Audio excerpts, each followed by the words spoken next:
और इस क्लासेस में आप लोग का स्वागत है। चलिए हम लोग रोज़ की तरह टेस्ट पे शुरुआत करते हैं। हम लोग पहले क्वेश्चन पे, ओ माय गॉड, क्वेश्चन दिख गया ना। जीडीपी क्या है? चलिए क्वेश्चन दिख गया है, इसके आगे नहीं दिखेगा, दो क्वेश्चन दिख गया है। क्या कह रहा है, जीडीपी क्या है? जीडीपी एक सकल घरेलू उत्पाद है। इसे जीडीपी ग्रास डोमेस्टिक प्रोडक्ट कहते हैं। ग्रास डोमेस्टिक प्रोडक्ट इसका फुल फॉर्म होता है जीडीपी का। इसे हिंदी में बोलते हैं सकल घरेलू उत्पाद। कौन सा क्षेत्र सबसे अधिक रोजगार देता है? प्राथमिक क्षेत्र सबसे अधिक रोजगार देता है। महात्मा गांधी राष्ट्रीय ग्रामीण रोजगार गारंटी अधिनियम के निम्नलिखित में से किस वर्ष में लागू किया गया? तो वह 2005 में लागू किया गया। इतने आंसर तो दिख गए।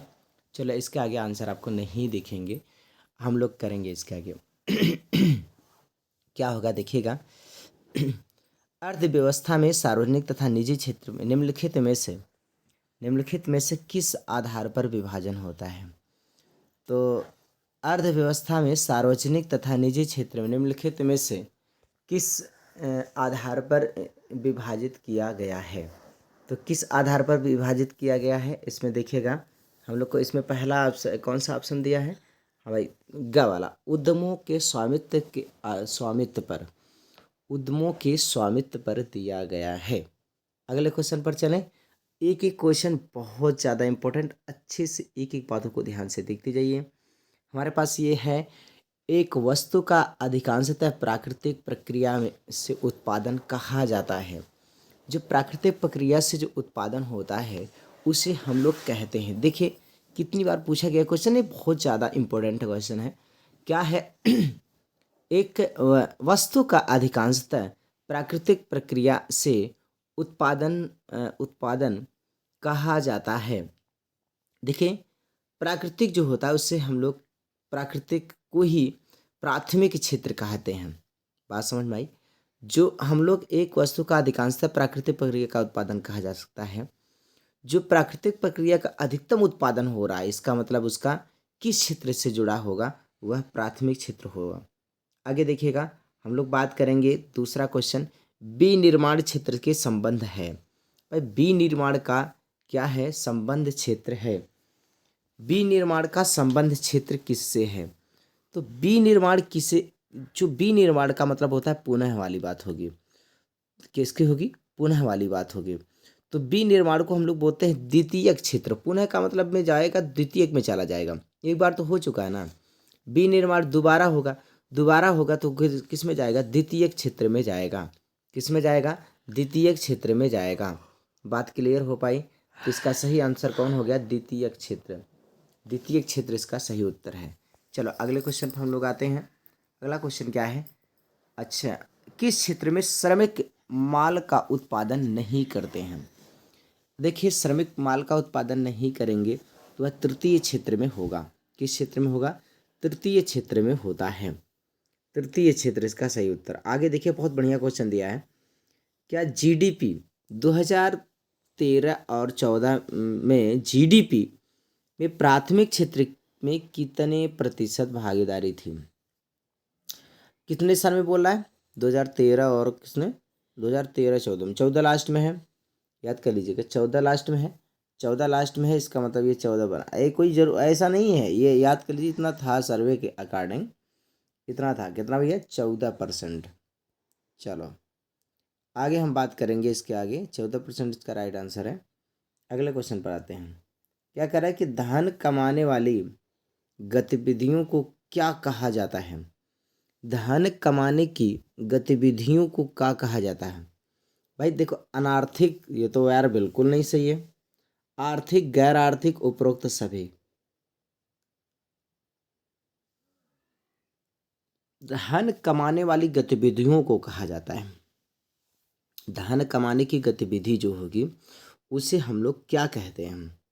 तो धन कमाने की गतिविधि को कहा जाता है आर्थिक, कहा जाता है। क्या बोला जाएगा? आर्थिक इसका सही उत्तर है। अल्लाह, आर्थिक, इसको क्या बोलेंगे? आर्थिक होगा। इसमें 14%, इसमें तृतीयक हो चुका है, द्वितीय किसमें हो चुका है। चल अगले क्वेश्चन पर आते हैं। अगला क्वेश्चन क्या है?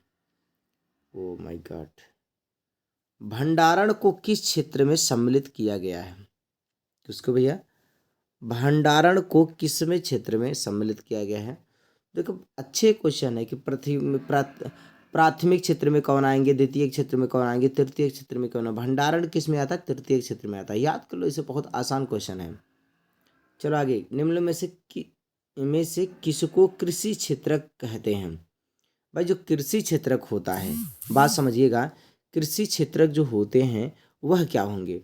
तो कृषि क्षेत्रक जो होते हैं वह क्या होते हैं? कृषि क्षेत्रक जो होता है प्राथमिक क्षेत्रक होता है। क्या होगा? कृषि क्षेत्र को क्या बोलते हैं? प्राथमिक क्षेत्र को कृषि क्षेत्र बोलते हैं। ये पहला वाला हो गया। चलो इस प्रकार से हम लोग अब हम लोग बात करेंगे। चलिए अगली बात क्या होगी? समतल दर्पण की फोकस दूरी है। समतल दर्पण की फोकस दूरी होती है। चलो भाई बताइए, समतल दर्पण की फोकस दूरी क्या होता है? जल्दी से इसके आंसर दीजिए।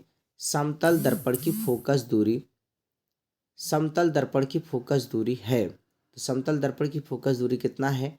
अनंत होती है। कितना होती है? अनंत होती है। समतल दर्पण की फोकस दूरी क्या होती है? अनंत होती है। अगले क्वेश्चन पर आइए। अगला क्वेश्चन कह रहा है, इसको देखिए, कह रहा है कि समतल दर्पण के सामने, अच्छा इसमें आंसर नहीं है, कोई दिक्कत नहीं, इसको मैं इधर कर दूं। चलो भाई, समतल दर्पण के सामने एक वस्तु 10 सेमी की दूरी पर है।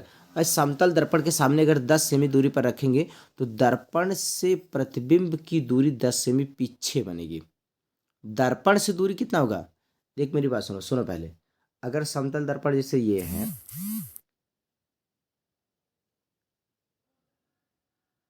ये समतल दर्पण है, तो समतल दर्पण के सामने 10 सेमी की दूरी पर होगा तो इसका प्रतिबिंब दर्पण के सामने पीछे 10 सेमी का बनेगा। अब ये कह रहा है कि जो प्रतिबिंब है, तो दर्पण से प्रतिबिंब की दूरी बताइए, ये कितना होगा? 10 होगा। तो सही आंसर कितना हो गया? 10 सेंटीमीटर। चलो अगले क्वेश्चन पे आइए। 1 किलोवाट घंटा में जूल की संख्या होती है। यार ये तो बहुत माना जाना क्वेश्चन है। 1 किलोवाट घंटा में जूल की संख्या होती है कितना? ये वाला।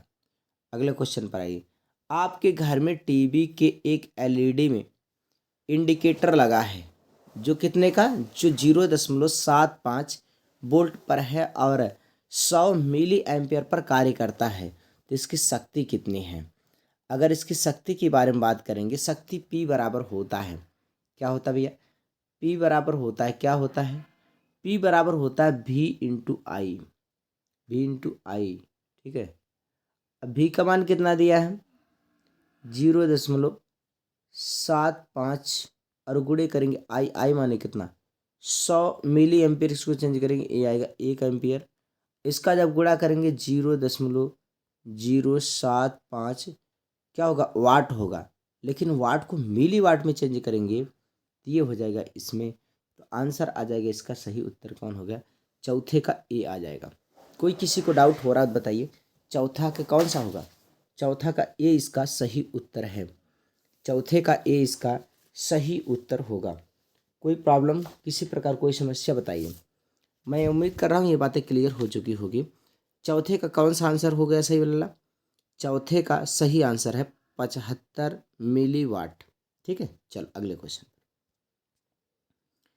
निकट दृष्टि दोष से पीड़ित व्यक्ति को दूर बिंदु होता है। भाई देखो, निकट दृष्टि दोष के जो व्यक्ति पीड़ित है, उसके निकट की वस्तुएं दिखाई देती हैं, उसको दूर की वस्तुएं दिखाई नहीं देती हैं।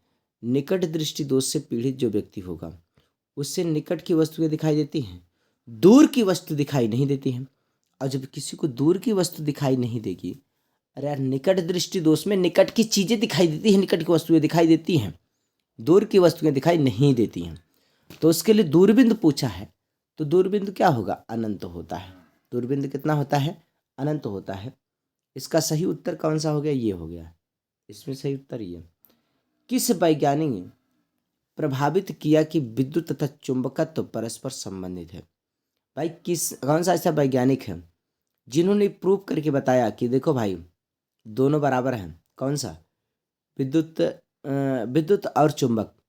ये आप लोग को याद होना चाहिए कि एक वैज्ञानिक थे जो 1820 ईस्वी में अपने प्रयोग के आधार पर ये चीज़ें ये प्रूव कर पाए और उन्होंने बताया, अपने जीवन में बहुत सारे मेहनत किए और उनका नाम है ओस्टर्ट। कितने 1820 में अपना प्रयोग किए थे ये ओस्टर्ट साहब। ओस्टर्ट साहब क्या किए थे, ये 1820 में अपना प्रयोग किए थे। चलो भाई आगे देखिएगा। चुंबकीय क्षेत्र रेखाएं होती हैं। देखो चुंबकीय क्षेत्र रेखाएं जो होती है इसमें से कौन सा गलत है ये आपको बताने हैं। तो एक दूसरे को कभी कट नहीं करती, ये तो नहीं नहीं कट करती, जो एकदम अप्रोप्रिएट आंसर हो आपको बताने हैं। एक बिंदु पर काटती हैं, काटती तो बिल्कुल नहीं है। परस्पर लंबवत होती हैं, सदैव समांतर होती हैं, एक दूसरे को कभी कट नहीं करती हैं। तो इसका सही आंसर कौन सा, एक दूसरे को कभी कट नहीं करती हैं, एक दूसरे को कभी काटती नहीं हैं। इसका सही उत्तर कौन हो गया, ये हो गया, इसका ये हो गया, इसका कौन सा हो गया, अनंत वाला हो गया। चलो भाई अगले क्वेश्चन पर आते हैं। अगला क्वेश्चन क्या है, ठीक है। अगला क्वेश्चन बहुत बढ़िया क्वेश्चन है और ये क्वेश्चन पूरा देखिएगा। ये क्वेश्चन इतना बड़ा है, कह रहा है कि 3 बीकर है ए बी सी में 25 ml जल को मिलाया गया है, जिसमें से ए बी सी को क्रमशः NaOH CuSO4 NaCl कुछ मात्रा में मिलाई गई है। यह देखा गया है बीकर ए बी विलयन में तापमानों की वृद्धि हुई, जबकि बीकर सी में निम्नलिखित तापमान कम हो गया। निम्नलिखित में से कौन सा कारण है? ये कह रहा है ना, बहुत अच्छा क्वेश्चन है अल्लाह। 3 बीकर ले लिया है और उसमें से बहुत बढ़िया क्वेश्चन, इस पर समझ दो पहले। अब देखो 3 बीकर लिए हैं हम, 3 बीकर लेकर के हम लोग एक बात कहेंगे, क्या लिखेंगे, 3 बीकर लिए हैं और पहले बीकर में जो रखे हैं वो क्या रखे हैं, पहले बीकर में रखा है NaOH। क्या लिखे इसमें, NaOH का मतलब समझते हैं, सोडियम हाइड्रोक्साइड, NaOH डाल दिया। दूसरे बीकर में क्या डाल दिए, कॉपर सल्फेट CuSO4 डाल दिए। तीसरे बीकर में क्या डाल दिए, नमक डाल दिए। तीसरा जो बीकर है ना उसमें NaCl मिला दिए। क्या मिला दिए इसमें, इसमें मिला है NaCl। तो चलो भाई 3 में मिला दिए। फिर ये कह रहा है कि देखिएगा ए और बी, एक बात सुनो ध्यान से पहले, यही मेन लाइन है, ए और बी के विलयन का ताप में वृद्धि हो जाती है। मतलब ताप में वृद्धि हुई मतलब ये ऊष्मा इसमें से निकली, और जिसमें से ऊष्मा निकली उसे बोलते हैं ऊष्मा छेपी। तो ध्यान रहे ए और बी क्या हो गया, ऊष्मा छिपी। अरे भाई ऊष्मा यार बढ़ गई ताप ना, तो उन्होंने ऊष्मा दिया, उसने क्या किया, ऊष्मा दिया, और ऊष्मा देने वालों को क्या बोलते हैं, ऊष्मा छेपी कहते हैं। तो एक तो बात तो समझ में आ गई, ए और बी ये वाला ऑप्शन सही हो रहा है। तो ए वाला सही है, लेकिन देखो ये वाला सही है। अभी इसमें ऑप्शन आपको लगाना है कि केवल ए सही है, केवल बी सही है, ए और डी दोनों सही, बी और सी दोनों सही। आगे देखिए क्या कह रहा है। तो भाई इसमें कर ए और बी उष्माशोषी, मतलब ये वाला नहीं होगा। कौन सा, उष्माशोषी, मतलब ये दूसरा वाला ऑप्शन नहीं होना चाहिए। तो दूसरा वाला बी वाला ऑप्शन नहीं हो रहा, मतलब ये होगा कि ये ऑप्शन नहीं सही है।